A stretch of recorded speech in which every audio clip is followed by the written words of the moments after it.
Bienvenidos, estimada audiencia. Este es el podcast Página 2, el podcast periodístico del diario La Prensa. Mi nombre es Rodrigo Noriega, consejero editorial de esta casa, y hoy tenemos de invitado el analista financiero y reportero de nuestro diario, Roberto González, que nos explicará un poco el tema de las listas negras. Roberto, el micrófono es tuyo. Gracias, Rodrigo, por la invitación al podcast. Bueno, en primer lugar, comentar el origen de esta lista. Es una lista que ha sido publicada hoy por la Unión Europea y que lista a países no cooperadores en materia fiscal. ¿Esto qué quiere decir?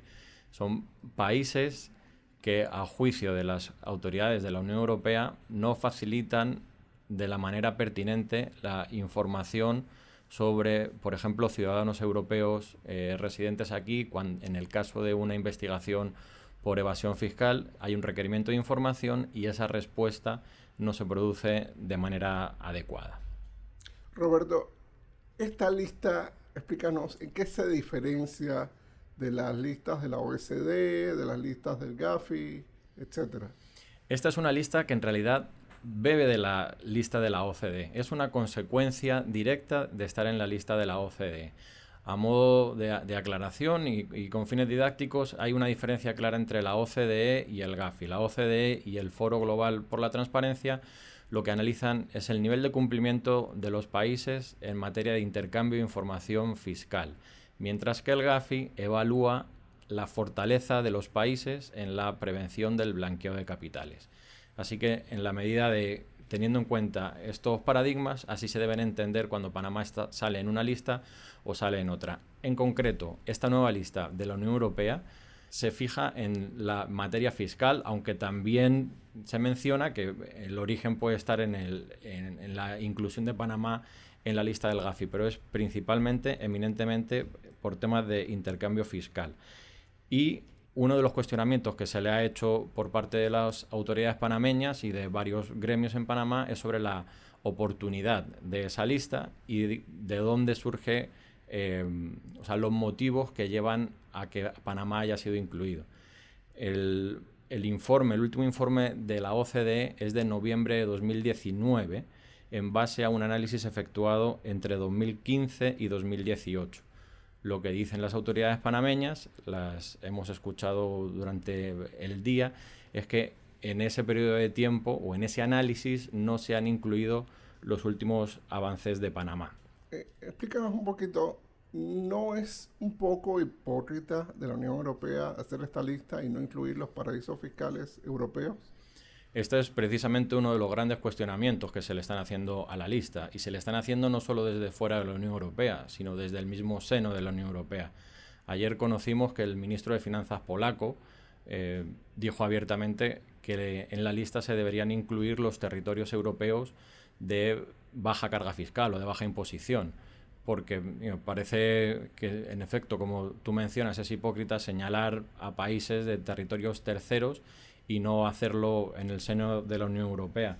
La Asociación Bancaria, sin ir más lejos, ha emitido un comunicado en el día de hoy cuestionando la decisión de la Unión Europea de incluir a Panamá, y dice, leo textualmente, que es injusto que este ataque contra Panamá no sea coetáneo siquiera con una mención de los escándalos de delito tributario y blanqueo de capitales ocurridos en el seno y ante los ojos de la misma Unión Europea.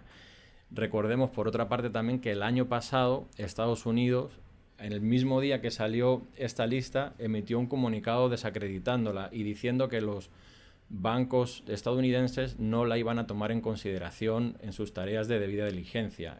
Hasta el momento de la grabación de este programa, Estados Unidos no se ha pronunciado todavía, pero por lo que hemos podido conversar nosotros con distintas autoridades, tampoco se espera que haya un efecto real, práctico en las corresponsalías bancarias de Panamá. Así lo conversamos esta mañana con el superintendente de bancos, Amaury Castillo. Para el centro bancario, ¿algún efecto concreto que tenga la aparición en esta lista nuevamente? Desde el punto de vista reputacional, mucho, definitivamente, no podemos decir que no. Sin embargo, no es algo que sentiría yo que, más allá del tema reputacional, que dicho sea de paso, obviamente ha estado cuestionado, vaya a tener ningún tipo de sea, no afectación afecta con las corresponsalías. Eso no lo vemos desde nuestra perspectiva, no lo estamos viendo.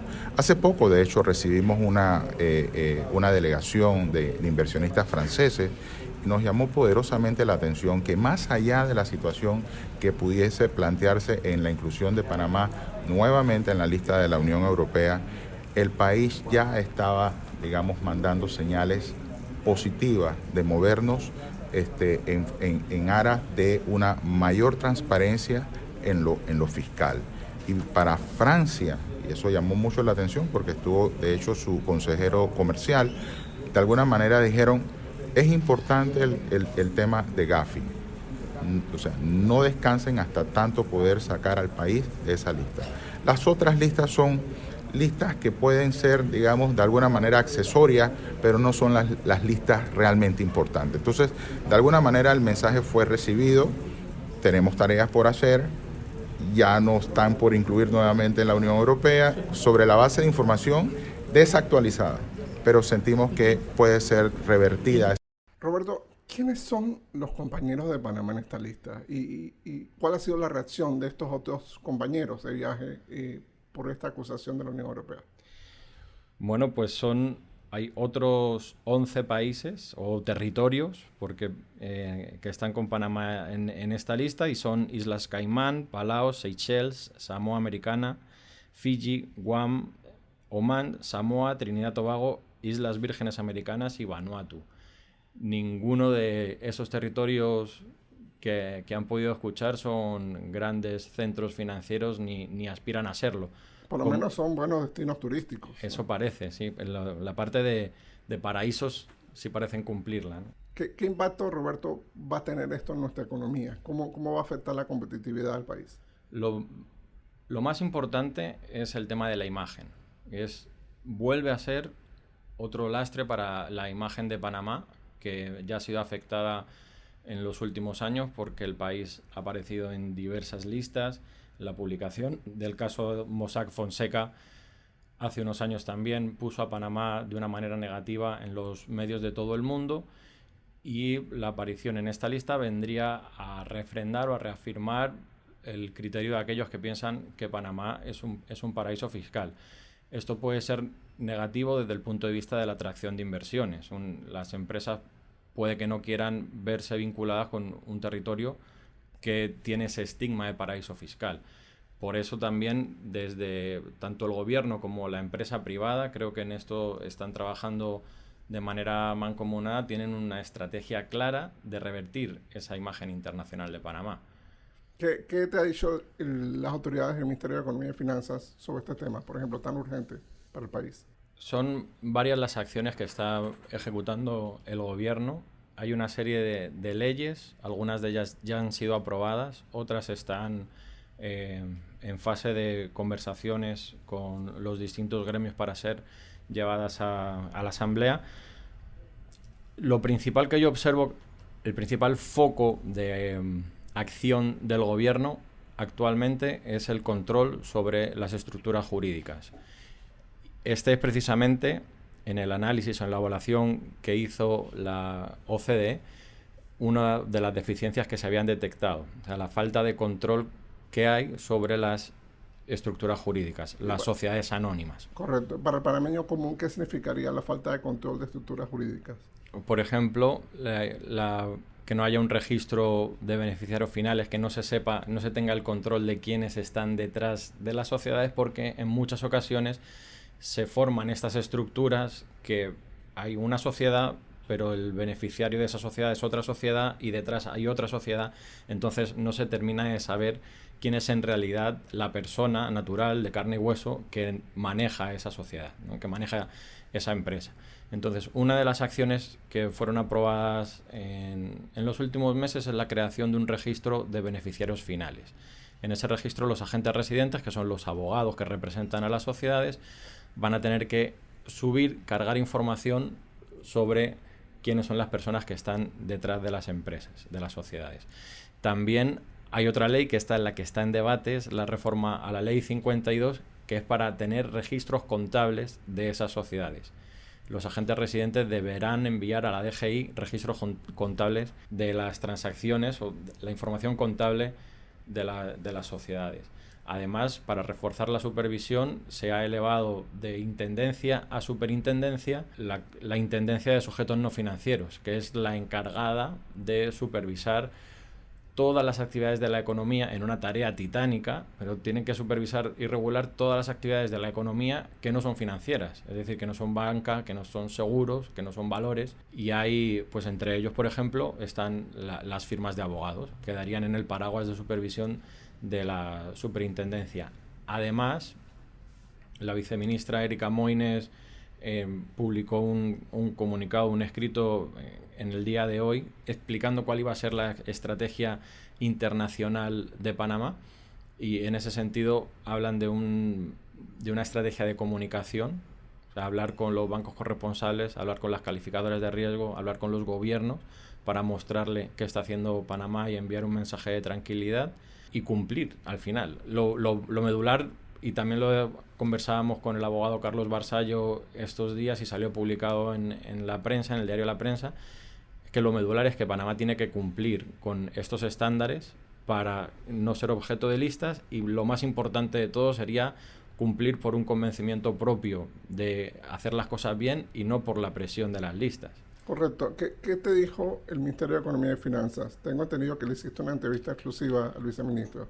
Sí, conversamos con el viceministro sobre las causas de la entrada de Panamá en la lista de la Unión Europea, y él nos conversó sobre precisamente la necesidad de mejorar la efectividad y los controles sobre las sociedades. Bueno, hay dos etapas y es importante tomar en cuenta eso, porque por ejemplo en el caso de Gafi, ellos hacen 2 revisiones anuales, básicamente semianuales, semestrales, y la idea es que en alguna de ellas, hay una que se dio el cara a cara en enero, la próxima debe ser en septiembre, y después de esos cara a caras hay un proceso de evaluación que se da aproximadamente ahora en el mes de mayo, y en ese obviamente no vamos a estar ahí todavía.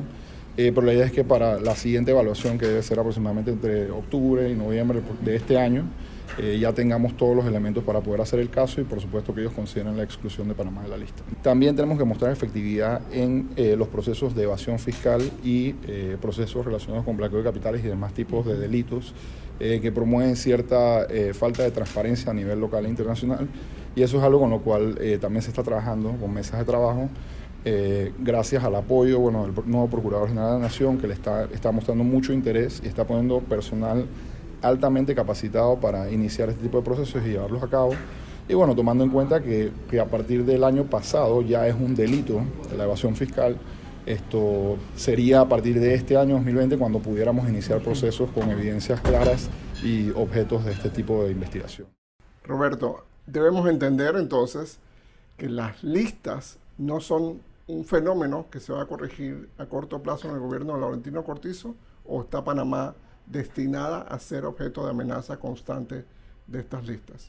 Yo tengo la impresión de que con esta lista en concreto, igual que la vez pasada fue muy rápido, fue cuestión de un mes. Cuando Panamá entró en 2018 en esta lista de la Unión Europea, salió enseguida. Me temo que esta vez va a ser un poco más de tiempo, pero Panamá me atrevo a asegurar que sí que va a salir de la lista nuevamente de la Unión Europea. Para conseguirlo, tendrá que hacerlo primero de la lista de la OCDE. Y creo que se están dando los pasos para salir de la lista de la OCDE.